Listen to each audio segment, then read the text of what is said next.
Hey everyone, welcome back for another deep dive. Today we're going to be exploring the work of a guy named Alan Watson. Oh yeah, Have you heard of him? yeah. I've heard of him. He's got a show called Cutting Through the Matrix, and he's got some pretty intense views. Yeah, that's why we're here. Yeah. We want to cut through the matrix with Alan Watson. So Hmm. this deep dive is going to be focused on just one audio recording of one of his talks, and we're just going to kind of go through it and pull out the big ideas and kind of analyze it and see what we think. And so yeah, I guess let's just jump right into it. Yeah, sounds good. One of the things that really stood out to me early on was Watson's description of government. Yeah. Like he flat out calls it a fiction. Yeah. He does. He says governments are essentially fictions that are maintained through authority and propaganda. That's crazy. Yeah. He compares it to money in the Oh, sense that it only holds power because we collectively agree to believe in it. so it's not about like armies and weapons. Well, I mean, I think he would say that those are tools of the fiction. Okay. They're So it's really just about belief. yeah, the belief is the foundation. And if we all stopped believing, then it would all crumble. Exactly. I mean, think about it. Like if everyone just suddenly decided that money had no value, Yeah. it would literally become worthless pieces of paper. That's true. That's true. That is a good analogy.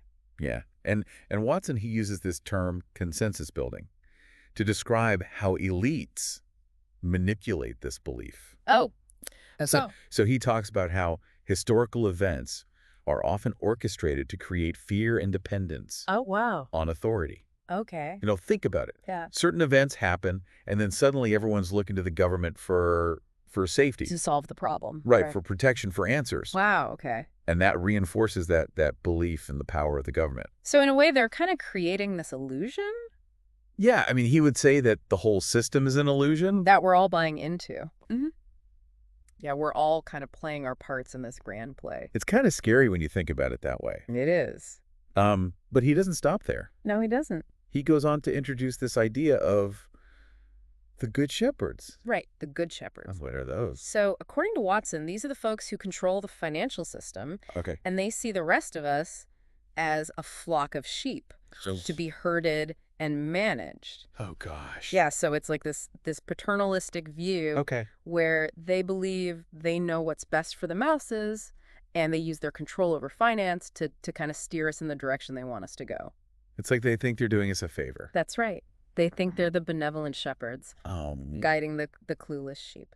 It seems like a very elitist way of thinking. It is very elitist. Yeah. And I think Watson would argue that elitism is baked into the system. Okay, so if they're controlling the financial system, how are they doing that? Well, he gets into the history of money and how it's been manipulated for centuries. Really? He talks about how debt-based systems are designed to keep people trapped Oh. in a cycle of working and consuming. So they're basically keeping us in debt to control us. Essentially, yeah. Mm. He argues that true freedom requires financial independence. But that's so hard to achieve It is incredibly difficult, especially in the current system. when you're kind of set up Well, yeah. to be in debt your whole life. Yeah, you're born into debt in many ways. Yeah, that's a good point. Yeah. So if money is this tool of control, what's the end goal? What are they trying to achieve with all this? Yeah, what are they trying to do? Well, according to Watson, the ultimate goal is a two-tier society. Two-tier society. A small, powerful elite at the top and a vast, impoverished mass at the bottom. So like the haves and the have-nots. Exactly. Right. And he points to things like the crushing of small businesses Oh. and the rise of giant corporations as evidence of this trend. So it's like a consolidation of power It's a consolidation of both wealth and power. into fewer and fewer hands. Yeah, and he believes that this is all part of a larger plan to create a world where the elite have absolute control. Wow. Okay. I mean, it makes you think about all the stuff we've been seeing in the news Right. with, these mega corporations getting bailouts and just getting bigger and bigger. Yeah, the too big to fail phenomenon. Exactly. It's like they're being propped up Right. intentionally. And Watson would argue that it's all by design. That's scary stuff. It is scary. And he doesn't stop there. No, he doesn't. He goes on to talk about a war on culture. A war on culture. What does that even mean? So Watson says that strong, cohesive cultures make it harder to control people. Okay. So the powers that be intentionally weaken traditions, Oh, I see. values anything that binds people together. They want us divided. Exactly. Divided and disoriented, easier to manipulate. Makes sense, the old divide and conquer, Mm-hmm. right? And he uses a really interesting example to illustrate this point. He talks about the Population Media Center. Okay, I've never heard of them. Have you heard of that? No. So this organization, they create radio soap operas in developing countries. Soap operas. But here's the twist. They use these soap operas to promote specific behaviors and ideologies. Like what? Things like population control. Really? Yeah. They're using soap operas to promote population control. To influence people's beliefs and behaviors. Wow, that's sneaky. It is sneaky. But effective, I guess. Right. And Watson argues that similar tactics are used in Western media, Oh. though maybe in more subtle ways. Interesting. So you're saying like the movies we watch, the music we listen to, Mm-hmm. it's all potentially shaping our beliefs It's all part of the programming. without us even realizing it. Exactly. We're being constantly bombarded with messages Wow. designed to shape our worldview. It's like subliminal messaging, In a way, yeah. but on a much grander scale. Right. It's not just about selling us products. It's selling us It's about selling us ideas. ideas and ideologies. Exactly. Shaping our perceptions of the world, So it's like thought control. essentially. Yeah. And Watson goes even deeper into that realm. He talks about psychological warfare.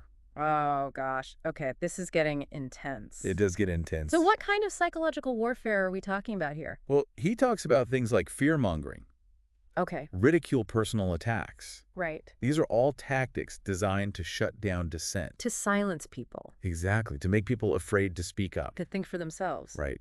To question authority. That's scary. It is scary. Yeah. And he argues that this kind of psychological warfare is being waged on a massive scale. Through the media. Through the media, through education, through politics. It's everywhere. It's pervasive. Hmm.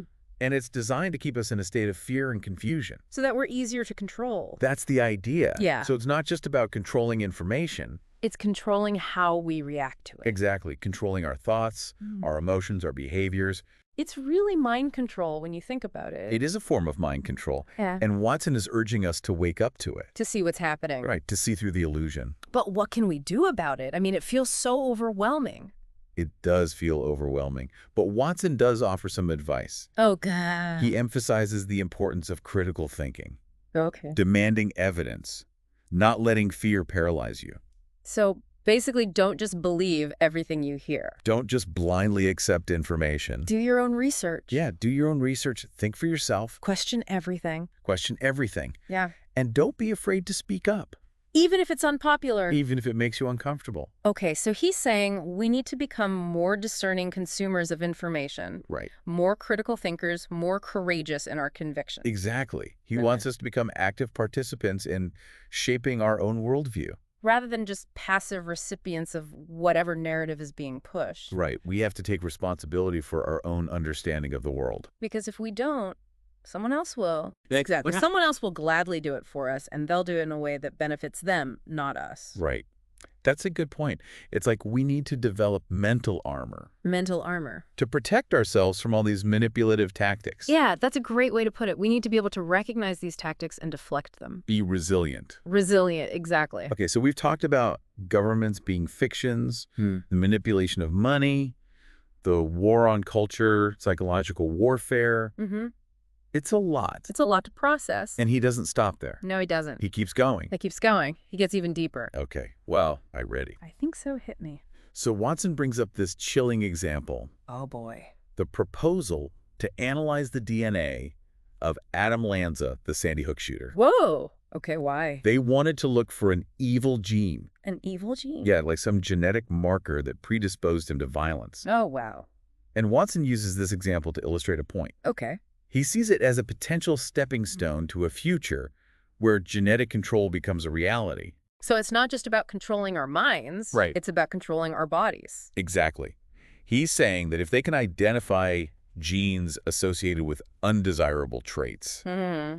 then they can start screening individuals Oh, wow. and potentially discriminating against those deemed unfit. That sounds like something out of a dystopian sci-fi movie. It does, doesn't it?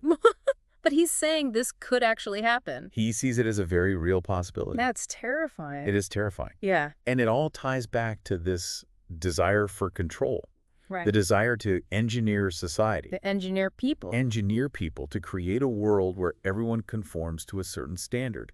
And eliminate anyone who doesn't fit the mold. Exactly. Yeah. And that's a very dangerous path to go down. It is a slippery slope. It's a very slippery slope. Okay, so we've got governments as fictions, manipulation of money, the war on culture, psychological warfare, and now the potential for genetic control. It's a lot to take in. It's a lot to think about. It is. It's like this giant web of control. A matrix of control? That's being woven around us. Exactly. Yeah. And Watson's trying to show us the threads. To make us aware of it. Right, to wake us up. So that we can fight back. So that we can choose to unplug. Choose to unplug. I like that. From the matrix. Okay, so where do we go from here? Well, next we're going to delve into Watson's analysis of the Council on Foreign Relations. Oh, yeah. CFR. And his claims about a push for world government. Okay, I'm ready. Buckle up. Buckle up, because things are about to get even more interesting. I can't wait. All right, so we were talking about all these control systems, and I think one organization that Watson really focuses on is the Council on Foreign Relations. The CFR. The CFR. Yeah. Have you heard of them? Yeah, I mean, I've heard the name. Yeah. I know they're like a think tank or something. Yeah, they put out a lot of reports and articles. Yeah. They have these big meetings and conferences. You know, they're made up of people from government, business, media, academia. Okay, so pretty influential people. Very influential people. Yeah, and their stated goal is to, promote international cooperation and understanding all that. Right. Sounds harmless enough. On the surface, yeah. Hmm. But Watson sees them as a major player in this push for world government. Whoa. Okay, hold on. So he's saying the CFR is actually trying to create a one world government? That's what he believes. Yeah. Yeah. He sees them as kind of a shadow government. A shadow government. Working behind the scenes to undermine national sovereignty and create this global governing body. I mean, that's a pretty big accusation. It is a big accusation. And, it sounds like a conspiracy theory. Right. But Watson, he backs it up with evidence. Okay, what kind of evidence? Well, he points to their own publications, for one thing. Really? Yeah, he cites articles and reports where they talk about global governance Okay. and the need for nations to cede some of their sovereignty to international bodies. So he's saying they're not even hiding it. He's saying it's right there in their own words. Wow, that's kind of bold. It is bold. Yes. And it's definitely controversial. But, Watson, he's not afraid to make bold claims. Right. That's what we like about him. Exactly. And he goes on to connect this to the rise of China. China. How does China fit into all this? Well, Watson believes that global elites are intentionally empowering China. Empowering them how? Economically, militarily. Okay. He sees them as kind of the muscle A muscle. behind this new world order. So it's not just about a single country taking over. Right. It's not about, like, China conquering the world. It's about a global elite. It's about a global elite controlling everything. Through these international institutions. Exactly. Using China as their enforcer. Wow. Okay. So what would that look like? I mean, what would this world government look like? Yeah. Well, according to Watson, it would mean a loss of individual freedoms. Okay. We would become subject to the dictates of this distant and unaccountable global authority. So less freedom, less democracy. Less freedom, less democracy, more control, more centralization of power. It sounds kind of Orwellian. It does sound very Orwellian. Like Big Brother on a global scale. Exactly. Mm-hmm. And Watson, he sees this as the ultimate goal of the Good Shepherds. Right. The ones who think they're hurting us like sheep. Exactly. Yeah. They want to create a world where they have absolute power. And we're all just kind of pawns in their game. Pawns in their game, yeah. And I think it's important to note that Watson isn't the only one who's talking about this. Really? There are other thinkers and analysts who are seeing similar patterns. So it's not just him? It's not just him. Yeah. It's not just a fringe conspiracy theory. There are legitimate concerns. There are legitimate concerns about the erosion of national sovereignty. And the rise of these global institutions. Exactly. And the potential for those institutions to be used to control and manipulate populations. Okay, so it's something to be aware of. It's definitely something to be aware of, and it's something to think critically about. Right. Like we always say, question everything. Question everything. Do your own research. Don't just blindly accept what you're told. Especially by people in positions of power. Especially by people in positions of power. Okay, so we've got this picture of this global elite trying to create a one world government. Using China as their muscle. Yeah. And the CFR is kind of like the brains behind the operation. The architects. The architects, yeah. Yeah, that's a good way to put it. Okay, so where do we go from here? Well, I think it's important to remember that this is just one perspective. Right. It's Watson's perspective. We're not saying this is the absolute truth. We're just presenting his ideas. And encouraging people to think about it. To think critically about it. To do their own research. To come to their own conclusions. Because ultimately, it's up to each individual to decide what they believe. Exactly. We're not here to tell you what to think. We're just here to provide information. And to spark a conversation. To get people thinking. Exactly. Yeah. And hopefully to inspire people to take action. To make a difference in the world. Right. Because if we just sit back and do nothing, then nothing will change. Then the good shepherds will win. Okay, so what can we do? Well, I think the first step is awareness. Okay. We need to be aware of the forces that are shaping our world. The control system. The control systems, the manipulation, the propaganda. And then we need to educate ourselves. Educate ourselves. Think critically. Question everything. Question everything. And then we need to take action. What kind of action? What could be anything from supporting local businesses Okay. to getting involved in politics. To speaking out against injustice. Exactly. Yeah. It's about becoming active participants in shaping our own destinies. Rather than just passive consumers. Right. We have to reclaim our power. Our power as individuals. Our power as individuals. Our power as a collective. Because together we can make a difference. We can change the world. I like that. So we've been talking about all these different aspects of control. And one thing that I keep thinking about is this idea of the good shepherds and the sheep. Yeah, the sheep. And how Watson sees that playing out in the economy, like the decline of small businesses, the rise of these giant corporations. It seems like there's a connection there. Definitely. He talks about how the destruction of the middle class is a key part of their plan. So it's not just about greed, it's about control. It's about making people dependent on the system. So that they're easier to control. Exactly. If you control the food supply, you control the people. He used that example of corporate farms taking over. Right. It's happening in agriculture. It's happening in retail. It's happening everywhere. And he sees it as a deliberate strategy. Oh, absolutely. He believes they're intentionally consolidating power. Into fewer and fewer hands. Mm-hmm. And that makes people feel powerless. Which makes them easier to manipulate. It's a vicious cycle. And then he brings up this whole thing about language. Oh, yeah, how they manipulate language to control our thoughts. Right. Like using certain words to frame issues in a way that benefits them. Can you give some examples? Sure. Think about terms like national security or economic stability. Those phrases can be used to justify all sorts of things. Even things that are harmful to people. Exactly. Like restricting freedoms or bailing out corporations. So it's like they're using language to create this illusion of safety. And to make it seem like there's no alternative. Like we just have to trust them. Right, but Watson's saying don't trust them. Question everything. Question everything. Think for yourself. Do your own research. Exactly. Don't let them control your mind. So it's like we need to develop this critical lens. Mm-hmm. To see through the propaganda. See the world for what it really is. And to see the manipulation that's happening all around us. But it's not just about being critical. It's about taking action. Absolutely. We can't just sit back and complain. We have to do something. Have to resist. But what can we do? I mean, they're so powerful. Well, Watson talks about the power of individual action. Okay. Things like supporting local businesses. Right. Boycotting corporations that are unethical. Getting involved in politics. Speaking out against injustice. Basically becoming more conscious consumers and citizens. Exactly. It's about making choices that align with our values. And voting with our dollars and our voices. Right. And it's about building community. Connecting with like-minded people. Working together to create change. Because we're stronger together. We are definitely stronger together. So that's Alan Watson's message. A message of warning, but also a message of hope. He's saying that we're not powerless.